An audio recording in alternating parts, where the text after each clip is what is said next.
Hello students, আজি আমি পঢ়িম ক্লাস 12 straight line এটা নতুন topic angle between two line দুডাল লাইনৰ মাজৰ এংগলটো কি হ'ব তাৰে এটা ভেক্টৰ ফৰ্মত থাকিব এটা কাৰ্টেছিয়ান ফৰ্মত থাকিব ধৰি লৈছো দুটা ইকুৱেচন r = a + lambda b1 আৰু r = a' + lambda b2 ইয়াত a2 ফিক্স পইণ্ট আৰু b1 ৰ পেৰেলেল ইয়াত a ডেশ টু ফিক্স পইণ্ট আৰু b2 টো তাৰ পেৰেলেল ভেক্টৰটো ইয়াত r টো আমি কিয় সেম ধৰিছো কাৰণ r টো হৈছে ভেৰিয়েবল r টোৰ r বা r ডেশ নহয় এটো ফিক্স পইণ্ট এটোটা বেলেগ বেলেগ হ'ব আৰু b1 আৰু b2 দুটা ভেক্টৰ বেলেগ বেলেগ হ'ব কিন্তু r টো বেলেগ হ'ব নোৱাৰে r টো ইয়াতে ভেক্টৰ ইকুৱেচনত r টো ভেৰিয়েবল হয় যেনেকৈ দুটা ইকুৱেচন ষ্ট্ৰেইট লাইনৰ 2x plus 3y equal to 7 বা 5x plus 2y equal to 4 দুটা straight লাইনৰ 2 ডাইমেনশনত ইকুৱেচন ইয়াত x আৰু y টো থাকিবই ভেৰিয়েবলটো বেলেগ বেলেগ হ'ব নোৱাৰে কোএফিচিয়েন্ট কেটা বেলেগ বেলেগ দুইটাই straight লাইনৰ ইকুৱেচনে বুজায় ঠিক তেনেকৈ হেকাৰণে r = a + lambda b1 ইয়াতে a টো ফিক্স পইণ্ট আৰু b1 ৰ পেৰেলেল এৰ মাজেৰে গৈছে লাইনটো আৰু b1 ৰ পেৰেলেল ঠিক তেনেকৈ এই লাইনটো a ডেশৰ মাজেৰে গৈছে আৰু b টোৰ পেৰেলেল হেকাৰণে আমি r টো বেলেগ বেলেগ নধৰো এতিয়া এই লাইন দুডালৰ মাজৰ এংগলটো কি হ'ব cos θ = b1 dot b2 divided by b1 ৰ ম্যাগনিটিউড ইনটু b2 ৰ ম্যাগনিটিউড এই দুটা ভেক্টৰৰ মাজৰ এংগলটো উলিয়ালে আমি লাইন দুডালৰ মাজৰ এংগলটো পাই যাওঁ কিয়নো এই দুডাল লাইন ইহঁতৰ মাজৰ এংগলটো থিটা ধৰি লোৱা এটো b1 এটো b2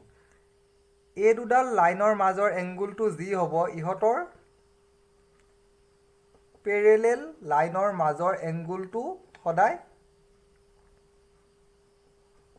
সেম হ'ব হেকাৰণে আমি এই ভেক্টৰ দুটাৰ মাজৰ এংগলটো উলিয়াও using the formula dot product of vector দুডাল পেৰেলেল লাইনৰ মাজৰ এংগলটো যি হ'ব তাৰ পেৰেলেলি আমি যেটো লাইন আঁকিম তাৰ সদায় সেম হ'ব দুটা লাইনৰ মাজৰ এংগলটো থিটা ইহঁতৰ যদি পেৰেলেল দুডাল লাইন আকো সেই লাইন দুডালৰ মাজৰ এংগলটো সদায় থিটাই হ'ব হেকাৰণে এটো formula cos θ = b1.b2 divided by b1 into b2 ইয়াত মডুলাসটো এই কাৰণে দিয়া হয় আমি তাৰ পজিটিভ ভ্যালুটো লও নেগেটিভটো নলও cos θ ৰ পজিটিভ ভ্যালুটো সৰু এংগলটো আমি কনসিডাৰ কৰো এটো হৈছে ভেক্টৰ ফৰ্ম কাৰ্টেছিয়ান ফৰ্মটো চাও হা দুটা equation x - x1 y - y1 divided by x - x1 divided by a1 y - y1 divided by b1 z - z1 divided by c1 আনটো equation x - x2 divided by a2 y - y2 divided by b2 আৰু z - z2 divided by c2 দুটা straight লাইনৰ ইকুৱেচন in Cartesian form তেতিয়া কি হ'ব cos θ = a1 into a2 plus b1 into b2 plus c1 into c2 তাৰ positive ভ্যালুটো লও divided by √a1 square plus b1 square plus c1 square into a2 square plus b2 square plus c2 square এইখিনি হৈছে angle between two lines দুটা straight লাইনৰ মাজৰ এংগলটো কি হয় এই দুটা ফৰ্মুলাত উলিয়া যদি ভেক্টৰত দিয়া থাকে এটো ইকুৱেচন নৰ পৰা এটো ফৰ্মুলা আৰু কাৰ্টেছিয়ান ফৰ্মত দিয়া থাকিলে এটো ফৰ্মুলা ইউজ কৰা হয়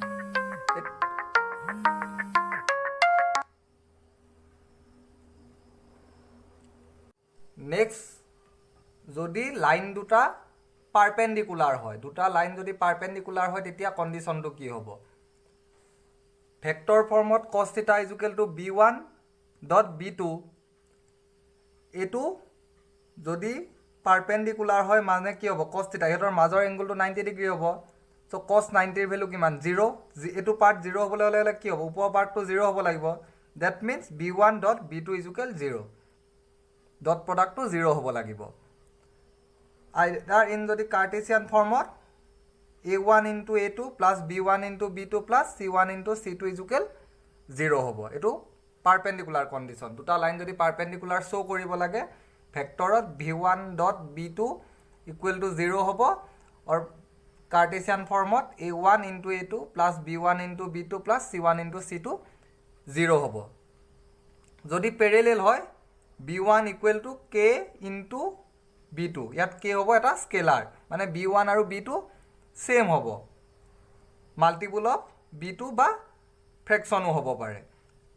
যদি कार्टेशियन फॉर्मत থাকে a1 by a2 equal to b1 by b2 equal to c1 by c2 হ'ব রেশিও কেটা সেম হ'ব যদি প্যারালেল হয়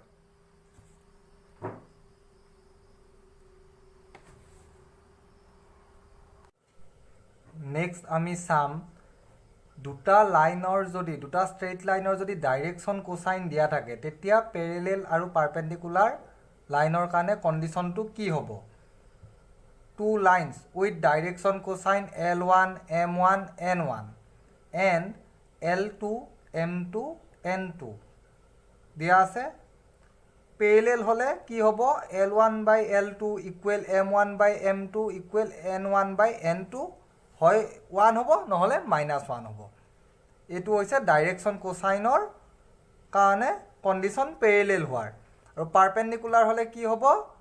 L1 into L2 plus M1 into M2 plus N1 into N2 সদায় 0 হ'ব এটো প্যারালেল কন্ডিশন এটো পারপেন্ডিকুলার কন্ডিশন এক্সাম্পল এটা চাও হা ফাইন্ড দা অ্যাঙ্গেল বিটুইন দা লাইনস এটো এটা লাইনৰ ইকুয়েশন ভেক্টৰ ফৰ্মত দিয়া আছে r equal to 2y plus 3j minus 4k plus lambda into 2y plus j 1j plus 2k and r equal to 2y minus 5k plus mu into 6i plus 3j plus 2k এই দুটা লাইনৰ মাজৰ এংগলটো উলিয়াব লাগে এতিয়া vector ফৰ্মত দিয়া থাকিলে আমি ভেক্টৰ ফৰ্মুলাটো ইউজ কৰিম ইয়াত a পাৰ্টটো a1 a পাৰ্টটো b1 a পাৰ্টটো a2 a পাৰ্টটো b2 সো b1 কি হ'ব এটো vector 2y plus 1j plus 2k এটো হৈছে b1 ভেক্টৰ b2 ভেক্টৰ কোনটো হ'ব এটো b2 ভেক্টৰ হ'ব 6i plus 3j plus 2k ফৰ্মুলাটো কি আছিল cos θ ইকুৱেল ওপৰত হয় b1 dot b2 vector divided by b1 ৰ ম্যাগনিটিউড ইনটু b2 ভেক্টৰৰ ম্যাগনিটিউড এতিয়া b1 আৰু b2 ডট প্ৰডাক্ট হলে কি হয় i j আৰু k কে মাল্টিপ্লাই হয় 2 into 6 1 into 3 2 into 2 আৰু তলত ম্যাগনিটিউড কি হ'ব 2 square plus 1 square plus 2 square তাৰ স্কয়াৰ ৰুট এটো ক্যালকুলেশন কৰি আমি কিমান পাম cos θ = 19/21 therefore θ = কি হৈ যাব 19 cos inverse 19/21 নেক্সট এটা এক্সাম্পল চাও দুটা স্ট্রেইট লাইনৰ ইকুয়েশন কাৰ্টেছিয়ান ফৰ্মত দিয়া আছে কাৰ্টেছিয়ান ফৰ্মত দিয়া থাকিলে হিহতৰ মাজৰ এংগলটো কেনেকৈ উলিয়াম x plus 3 divided by 3 y minus 1 divided by 5 equal to z plus 3 divided by 4 and unto equation x plus 1 divided by 1 equal y minus 4 divided by 1 equal z minus 5 divided by 2 এই দুটা আমাক দিয়া আছে এতিয়া ইহতৰ মাজৰ আমি এংগলটো উলিয়াব লাগে এংগলটো কেনেকৈ উলিয়াম ইয়াৰ এটো হ'ব a1 b1 c1 a2 b2 c2 দিয়াই আছে ইকুয়েশনটো পৰা উলিয়াই ললে হল a1 b1 c1 আৰু a2 b2 c2 ইয়াত লিখি দিছো ফৰ্মুলাটো কি আছিল যেতিয়া কাৰ্টেছিয়ান ফৰ্মত দিয়া থাকে cos θ = ওপৰত a1 into a2 plus b1 into b2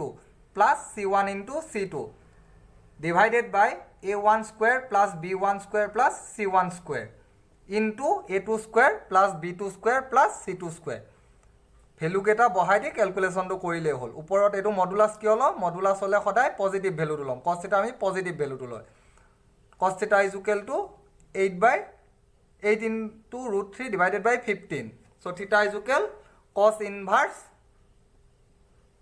inverse হ'ব cos inverse 8 into root 3 divided by 15. এই দুটা এক্সাম্পলৰ পৰা আমি কেনেকৈ দুটা ষ্ট্ৰেইট লাইনৰ মাজৰ এংগল উলিয়াই তাত গম পালোঁ। এইখিনি বেছিক কথা আৰু নেক্সট এক্সাম্পল এটা চাওঁ। So' that line through the point 1 minus 1 2 3 4 minus 2 is perpendicular to the line through the point 0 3 2 and 3 5 6. চাৰিটা পইণ্ট দিয়া আছে, দুটা পইণ্টৰ মাজেৰে এটা লাইন গৈছে, দুটা পইণ্ট কানেক্ট কৰি যিটো লাইন পোৱা থাৰ্ড এণ্ড 4 পইণ্টটো কানেক্ট কৰি এটা লাইন পাম। লাইন দুডাল আমি পাৰপেণ্ডিকুলাৰ বুলি শ্ব' কৰিব লাগে। এতিয়া পাৰপেণ্ডিকুলাৰ আৰু পেৰেলেল কেতিয়া হয় কণ্ডিশ্যন কেইটা পাইছোঁ। তাৰ কাৰণে আমি ফাৰ্ষ্টে ডাইৰেকশ্যন ৰেচিঅ' কেইটা উলিয়াই ল'ব লাগিব, A1 B1 C1 আৰু A2 B2 C2। পইণ্ট কেইটা ধৰি লৈছোঁ, let A B C D point চাৰিটা আমি ধৰি লৈছোঁ। এতিয়া ফাৰ্ষ্টে A Bৰ যদি ডাইৰেকশ্যন ৰেচিঅ' উলিয়াওঁ, direction ratio' of A B কি হয়? ডাইৰেকশ্যন ৰেচিঅ' দুটা পইণ্ট দিয়া থাকিলে ফৰ্মুলাটো কি আছিল? x2 minus x1 y2 minus y1 আৰু z2 minus z1। দুটা পইণ্ট দিয়া থাকিলে তাৰ মাজৰ সেই লাইনডালৰ direction ratio' x2 minus x1 y2 minus y1 আৰু z2 minus z1। এতিয়া ডাইৰেকশ্যন ৰেচিঅ' অফ A Bৰ ডাইৰেকশ্যন ৰেচিঅ' কি হ'ব? 3 minus 1 4 minus of minus 1 minus 2 minus 2 3 minus 1 2 4 minus 1 plus হৈ যাব 5 minus 2 minus 2 minus 4। এইটো হৈ যাব আমাৰ A1 B1 C1। Next direction ratio' of CD, এইটো পইণ্ট C আৰু D। Direction ratio' of CD হ'লে 3 minus 0 5 minus 3 and 6 minus 2। এইটো হ'ব আমাৰ A2 B2 C2। পেৰেলেল হোৱাৰ কণ্ডিশ্যনটো কি?